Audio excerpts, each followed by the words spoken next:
Norskedalen started as a respite for Dr. Alf Gunderson and his wife Carol.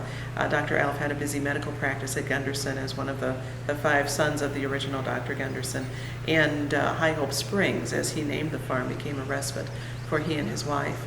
And they immediately started reclaiming the land and building an arboretum, a place of beauty and nature, in honor of his mother Helga. And then as time went on and it was time to divest themselves of the property and retire, the property was gifted to UW-La Crosse to become an outdoor classroom.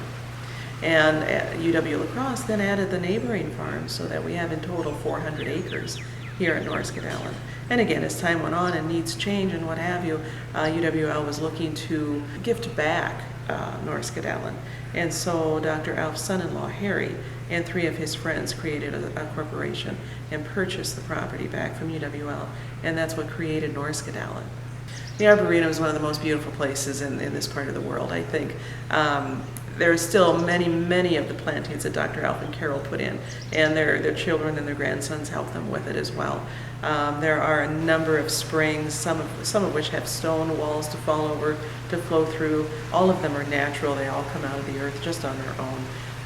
We looked at several bridges that crisscross the Poplar Creek, and there's paths that go up through the Arboretum and back down to another bridge. The bridge curves and it turns around and is truly idyllic as it meanders through the woods and what have you.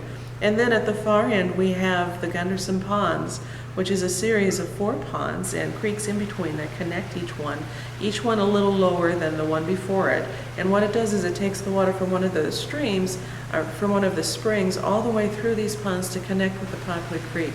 And by doing it in that 4-stage pond system, it keeps the water from becoming too warm for the fish. So it creates an incredibly healthy habitat. There's all kinds of trout in there, there's egrets that stop there, there's ducks that nest, there's geese that nest, and every once in a while, if you're really quiet coming around the corner, you'll catch a family of deer taking a sip out of the water. The Beckham Homestead consists of a number of buildings that were all actually used. All of them were moved here from their original settings, all of them within 10 miles.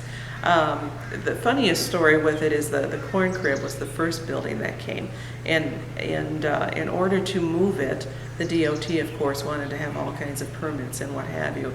Well, the volunteers that were putting things together decided to put it on a flatbed truck and call it a float in the Scent of My parade, and so they just kept going and turned right at PI and came up here and said, here we are, you know. The most fascinating thing to me about the homestead is that it was created by volunteers who had grown up living this lifestyle. Their ancestors were the settlers in the area, and they believed that it needed to be preserved. It needed to be preserved in a way that future generations could understand what it took to settle here, to create the farms that are here, how hard life was. You know, that everyone had to have a couple cows, a house of chickens, and a hog and a goat, and probably a couple horses. And you know, you couldn't run to Walmart because you couldn't run to Walmart. You know, if a horse needed to be shoed, you had to do it yourself. And just some of the difficulties in life, you know. The school kids will come in and go into the kitchen of the Ingham house, and they look at it like it's a foreign territory. But this was actually a very affluent family and a wonderful kitchen. And just to see the contrast from what life today is and what it was when the earliest settlers came, it's really eye-opening for our visitors of all ages.